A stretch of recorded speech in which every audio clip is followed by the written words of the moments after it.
My name is Fidelis Ogbobe. By grace of God, I'm a trained political scientist, a legal practitioner, and currently practicing peace and conflict and strategic studies. And I want us to discuss some of the issues that have arisen in line of our policy analysis, trying to understand the policies of Nigeria federal government, whether in security and other sectors of the economy. And that's going to be my assignment this evening for every one of us. So today we are going to look at what I may describe as the LAC test. LAC test. LAC test simply means National Counterterrorism Strategy. It promulgated in Nigeria in 2014, and according to the LAC test, the policy is supposed to be reviewed every 2 years. So in 2016, the federal government led by Muhammad Buhari, as of that time, actually reviewed the 2014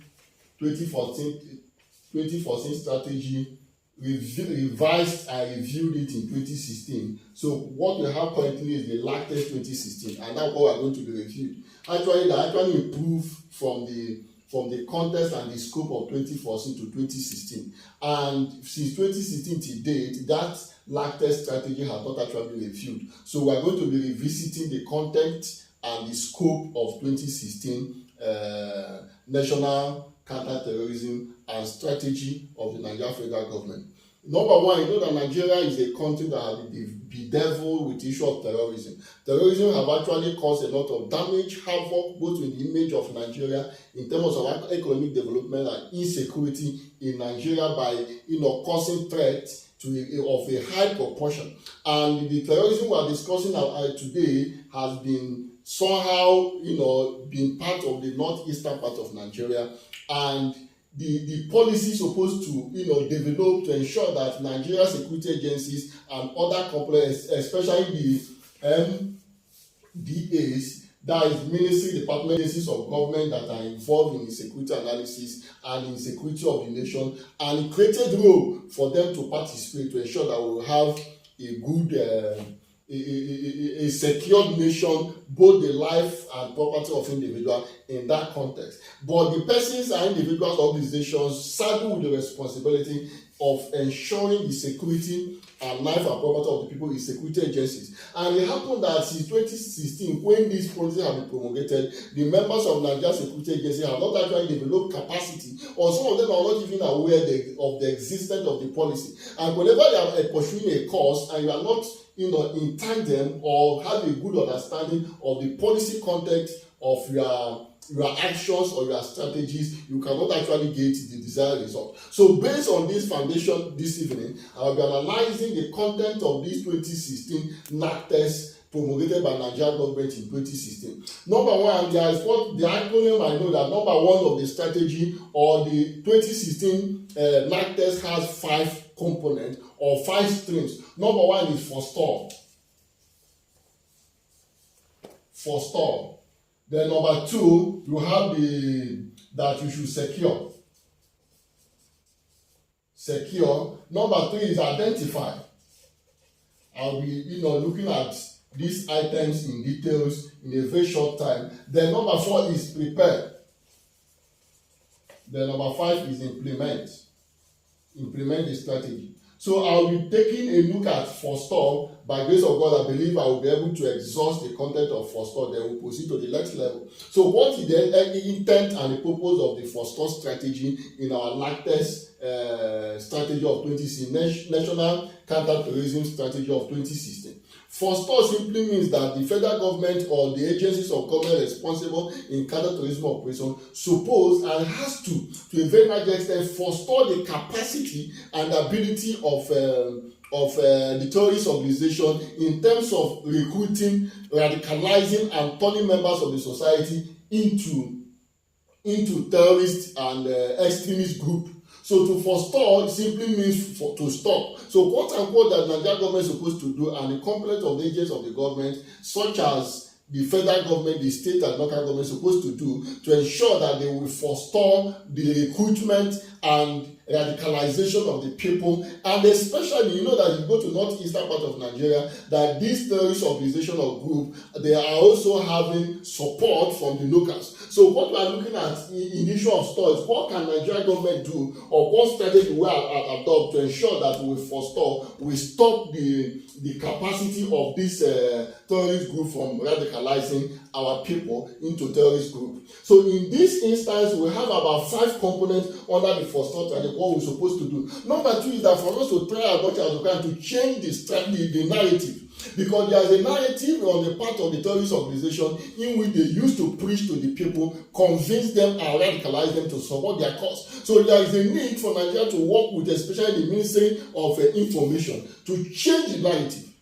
To change the narrative on the part of the terrorist organization. Because if you study terrorist organizations, you begin to understand their philosophy. But in Nigeria context today, we have an issue to understand to what is the philosophy behind the radicalization process in the northeastern part of Nigeria, what is driving their cause. If you say that the issue of Boko Haram, is it because they say that if Western education is forbidden, is it why the people is supporting them, or because it's based on religious ideology which promises them better life? If they are telling people that if you support them, you are going to have a better life, federal government and each agency supposed also to introduce their own counter narrative to this, that federal government also has the capacity to provide good governance on the part of the people, as well as to ensure that their property and life is better secured while working with the government instead of working with terrorist organizations. Then if you look at the issue of prevention is also part of forestalling a strategy. We are able to prevent the terrorist organization to exercise wide power of jurisdiction, as well as stop their finance, as well as come after those individuals that are helping them in financing terrorism. Since 2009, when we have the issue of terrorism, Nigeria government, if not recently in 2014, has not been bold enough to come after those individuals that are financing the terrorist organizations and the source of their funds. So if you want to forestall the expansion of the terrorist organization, there is a need for us to come after the terrorist financing, because we have what we call the NFIU, which is a corporate body, Nigerian Finance Intelligence Unit, which is domiciled under the Central Bank of Nigeria, that is in charge of, number 1, looking at anti-money laundering, counter-terrorism financing, and as well as other framework of illegal finance deal that has to do with either sponsoring terrorism or anti-money laundering strategy of this individual. But NFU has not been bold enough to come after the individual or trace the fund directly connected or indirectly connected with sponsoring of terrorism in Nigeria. But recently, thank God, they were able to mention names, and I believe that they are going to use that as a means to forestall the activities of this individual. Then let's look at the issue of security, to secure. How do we be able to secure? Number 1, what are we supposed to secure? Secure the life and property of this individual in this part of the country.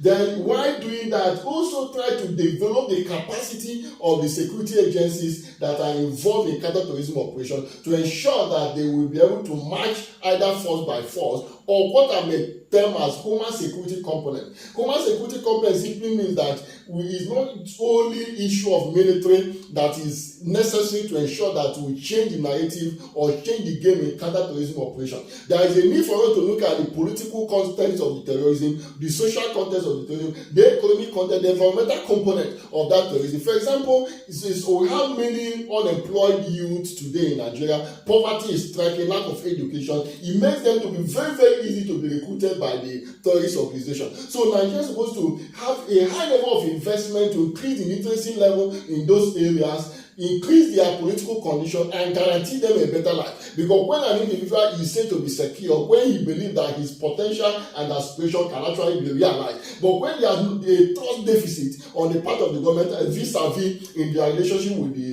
the citizens, it will be very difficult for them to actually perform that. Then another one under the secure, the issue of protection of the transport system as well as crowded places, which has to do with the issue of this recent Protect the School initiative. Protect the School initiative has been exercised in 2016. If Nigeria government have actually taken a bold step in implementation of this initiative in the protection of the schools, hospitals, other crowded environment and worship center, religious environment, I believe by now it's going to have developed the capacity to enable us prevent the issue of kidnapping of our children while they are in school trying to learn. There Another issue is how to develop the capacity of Nigerian security agents. Because if you look at even United Nations counterterrorism strategy of 2001, they have from 2001 till now they have passed over 40 different resolutions in order to ensure counterterrorism operation. And one of the elements in terms of secure that while securing or carrying out counterterrorism operation, there is a need for the people or individual or the security agency to have the bedrock of